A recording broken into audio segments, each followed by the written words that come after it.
Good afternoon and welcome dear class 5th student in Imtiaz Academy. We are in English language class and today I will give reading of lesson 11 The Four Magicians. बच्चों हम लोग अभी English language class में lesson 11 the four magicians का reading देंगे।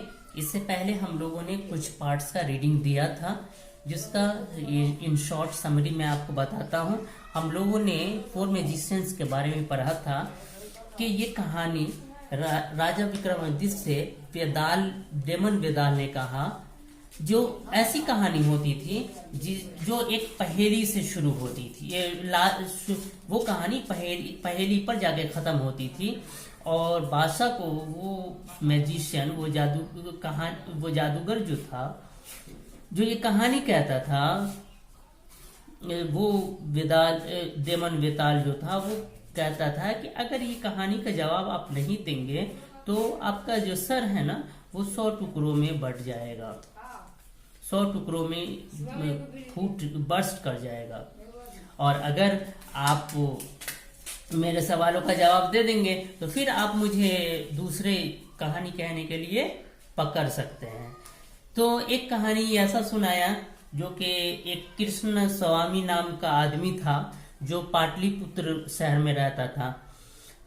वो और उसकी बीवी के पास 4 बच्चे थे। और एक बार ऐसा हुआ कि कृष्णा स्वामी और उसकी बीवी दोनों गुजर गए, दोनों मर गए।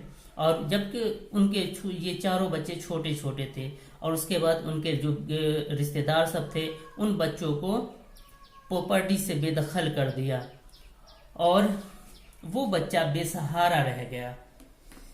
अभी वो सब छोटे थे और उन लोगों को नहीं पता था कि हम कैसे अपनी आजीविका, हम अपनी जिंदगी को बिताने के लिए कैसे हम पैसा कमाएं, कैसे क्या करें। तो उन्होंने सोचा कि हम लोग अपने नाना के घर चले जाते हैं। जब वो अपने नाना के घर गए तो पता चला कि उनके नाना भी मर चुके हैं, उनके नाना भी गुजर चुके थे। तो उनके अंकल जो थे, मतलब मैटरनल अंकल, उनके मामू वगैरह जो थे, वो उन बच्चों को रखा और उनको रहने के लिए जगह दी, उनको पढ़ाई लिखाई, वो सबका व्यवस्था किया। लेकिन धीरे धीरे उन चारों बच्चों ने महसूस किया कि उनके अंकल का जो प्यार था इन लोगों के तई, इन लोगों के प्रति जो प्यार था वो धीरे धीरे कम हो रहा है। अब उनको ना अच्छा खाने के लिए दे रहे हैं और ना कोई कपड़ा सही ढंग से दे रहे हैं। तो ये सब सोच करके वो बच्चे लोग बहुत उदास हुए और सोचे कि अब इस तरह की परेशानी भरी सिचुएशन को कैसे हैंडल किया जाए। तो उन लोगों ने मशवरा किया कि हम लोगों को कोई स्किल में मास्टर होना चाहिए, कोई हुनर सीखना चाहिए जिससे हम लोग पैसा कमाएं और हमारी जो ये परेशानी है वो दूर हो जाए। तो एक बार सारे बच्चे, चारों बच्चे एक जगह जमा हुए और वो सब अपना अपना डिस्कस करने लगे कि क्या करना चाहिए। तो उन सब ने सोचा कि हमें जादू सीखना चाहिए, जादू का पावर लेना चाहिए। इससे जो है हम लोगों को दिखा करके जल्दी से जल्दी हम पैसा बहुत सारा कमा सकते हैं। और उसके बाद ये फैसला करके चारों 4 दिशा में, कोई नॉर्थ में गए, कोई ईस्ट में, कोई साउथ, कोई वेस्ट में, मतलब चारों इसमें डायरेक्शन में वो चले गए, चारों तरफ से कुछ सीखने के लिए। और कुछ महीने के बाद वे सब एक जगह फिर आए और उसके बाद सब अपना अपना जो एक जगह बताया गया था वहां सब आए और उसके बाद वो अपना अपना स्किल्स दिखाना शुरू किया। तो हम यहां से आज शुरू करते हैं। Many months later, when the time to meet came closer, all 4 brothers started out for the appointed place. They were very happy to see each other again and asked what each of them had been able to learn. कुछ महीने के बाद वे सब फिर वापस आना शुरू किए जहां उन लोगों को जगह दिया गया था, फिक्स किया गया था कि यहाँ हम लोग मिलेंगे। वे सब एक दूसरे को देखकर दोबारा से एक दूसरे को देख करके बहुत खुश थे और वो सबसे पूछा कि आपने क्या सीखा। The eldest said, I have mastered a particular kind of magic, I can cover the bare bones of any animal with the right kind of flesh. तो पहले ने, सबसे बड़े ने कहा कि मैं एक ऐसा जादू सीखा हूं, एक ऐसे जादू में मास्टर बना हूं जो कि किसी भी जंगली जानवर के हड्डी और उसके गोश्त को एक साथ, हड्डी को गोश्त से ढक देगा, मतलब हड्डी और गोश्त उसके ऊपर आ जाएगा, कोई कहीं हड्डी मिल जाए तो। The second said, I have learned how to add skin and hair of the animal after the flesh has been added to bones. क्या है? The second said, I have learned how to add skin and hair of the animal after the flesh has been added to the bones. दूसरे ने कहा कि मैंने ये सीखा है कि अगर किसी जानवर पे फ्लेश अगर चढ़ा दिया जाए, मांस गोश्त अगर आ जाए, तो उस पे हम बाल और स्किन कैसे चढ़ाए। The third said, I know how to create the limbs of the animal whose bones have been clothed with skin, flesh and hair। उसके बाद तीसरे ने कहा कि मैंने ये सीखा है कि मैं किसी जानवर को कैसे खड़ा कर सकता हूं जब उसके ऊपर स्किन आ गया, गोश्त आ गए, बाल आ गए तो। And the fourth said, when such an animal is fully formed I can breathe life into it. चौथे ने कहा कि इस तरीके का जानवर जब वो पूरी तरीके से बन चुका हो तो मैं उसको सांस दे सकता हूँ, जीवन का सांस दे सकता हूँ। The four brothers were very please to discover that they had all acquired skill which could be use together for their mutual benefit. चारों भाई बहुत खुश थे कि उसने इस तरीके का जादू सीखा है कि वो चारों एक दूसरे से रिलेटेड है और एक दूसरे को फायदा पहुंचा सकता है। But first, said the eldest brother, we must prove our skill to one another। तो सबसे बड़ा भाई कहता है कि लेकिन सबसे पहले हमें इस चीज को प्रूव करना चाहिए, अपने स्किल को एक दूसरे को दिखाने के लिए प्रूव करना चाहिए। So they went into the forest to look for the bones of an animal to display their knowledge to one another। इसलिए वे लोग एक जंगल में गए किसी जानवर का हड्डी तलाशने के लिए, ताकि वो अपने नॉलेज को, अपनी जानकारी को एक दूसरे को दिखा सके। Soon they found some scattered bones of animal। एक जगह उन्होंने कुछ जानवर की हड्डियां पाई, उन्हें कुछ हड्डियां मिली जानवर की। And the first brother used his magic spell to cover the bones with the proper flesh। और उसके बाद पहला जो भाई था उसने कुछ जादू का मंत्र पढ़ा, कुछ उच्चारण किया ताकि इस पे, इस खाल पे हड्डियां, मांस आ जाए, गोश्त आ जाए। Then the second and third brother added the skin, hair and limbs. उसके बाद दूसरे और तीसरे भाई ने उस पे स्किन, बाल, ये सब जो भी था वो सब जोड़ा।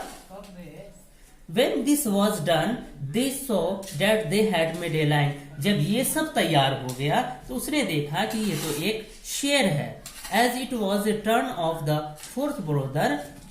अब जैसे ही ये लोग अपने चौथे भाई की तरफ घुमा, he said, उसने कहा, see, I will bring it to life now and muttered a spell। और उसने कहा कि अब देखो कि मैं इसे कैसे जीवन देता हूं, और उसने एक मंत्र पढ़ना शुरू किया। As soon as he had did that, the huge lion arose। जैसे उसने ऐसा किया, एक बहुत ही बड़ा शेर उठा, stretched its limbs and roared loudly। इसने अपने लिम्ब को, अपने बदन को खींचा और बहुत ही जोर से चिंघारा।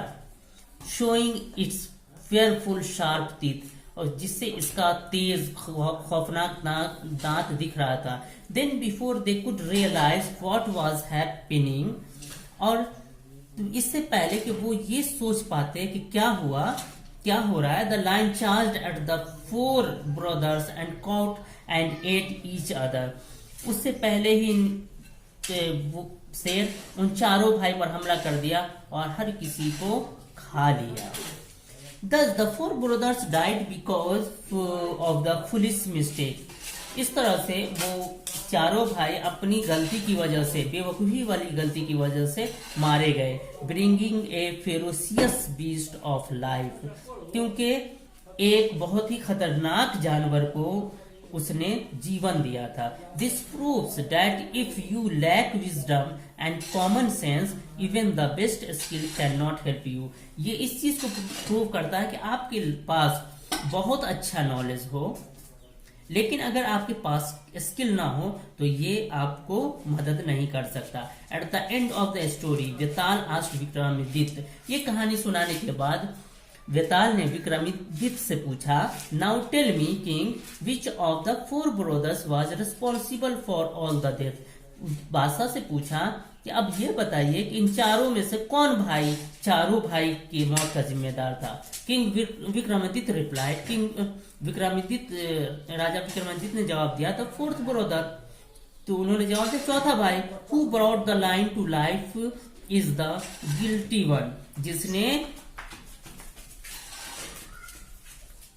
शेर को जीवन दिया वो अकेला इसका जिम्मेदार है, इसका कसूरवार है, मुजरिम है। The other created the flesh, एक ने उस पे गोश्त चढ़ा दिया, skin and limb, other without knowing what kind of animal would be form, बिना देखे जाने हुए एक ने गोश्त चढ़ा दिया, दूसरे ने उस पे स्किन चढ़ा दिया, ये सब बिना जाने में कि ये कौन है। But even after realising that it was dangerous lion, लेकिन जब ये पता चल गया कि ये डेंजरस खतरनाक लाइन है, the fourth brother wanted to show off his knowledge, तो फिर भी चौथा भाई अपना नॉलेज दिखाना चाहता था। अब जबकि उसे वो अपना नॉलेज दिखाने की कोशिश नहीं करनी चाहिए, छोड़ देना चाहिए। Hence he is responsible for his own and his brother deaths, इसलिए वह अपने और अपने भाइयों की मौत का जिम्मेदार है।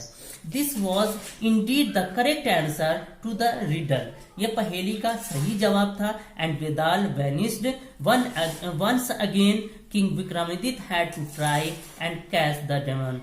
अब वेताल उसके बादशाह के इस कब्जे में था, बादशाह की मर्जी पर था कि वो फिर से विक्रमादित्य को दूसरी कहानी के लिए कहता। तो बच्चों इसमें फोर मैजिशियन में हमने सीखा कि कभी भी हमें नॉलेज हो तो वक्त से नॉलेज के साथ साथ सेंस भी यूज करना चाहिए, कि अगर नॉलेज है लेकिन उसमें सही और गलत क्या होगा उसको बिना विचारे अगर हम करते हैं तो हमें इससे नुकसान भी उठाना पड़ सकता है। इसलिए किसी नॉलेज के साथ साथ हमें उसका क्या प्रभाव होगा, उसका क्या इफेक्ट होगा, उसे भी सोच लेना चाहिए। उसके बाद हमें कोई भी काम करना चाहिए। जैसा कि आपने देखा ये चारों भाइयों में कि उनके पास स्किल था और उस स्किल से उन्होंने एक शेर को जिंदा कर दिया, लेकिन उसका नतीजा क्या हुआ कि उन्होंने अपना सेंस यूज नहीं किया कि अगर हम इसको लाइफ दे देंगे तो ये हम पे हमला कर देगा और हमें मार देगा। और तो ऐसा ही हुआ, उसने अपने नॉलेज को दिखाने के लिए अपने सेंस का यूज नहीं किया और इस तरह से ये चारों भाई मारे गए। तो बच्चों ये आपका फोर मैजिशियंस की कहानी थी। उम्मीद है कि आप लोगों को ये कहानी बहुत ही इंटरेस्टेड लगी होगी, और अगर कुछ पूछना हो तो आप हमें कमेंट कर सकते हैं। Thank you.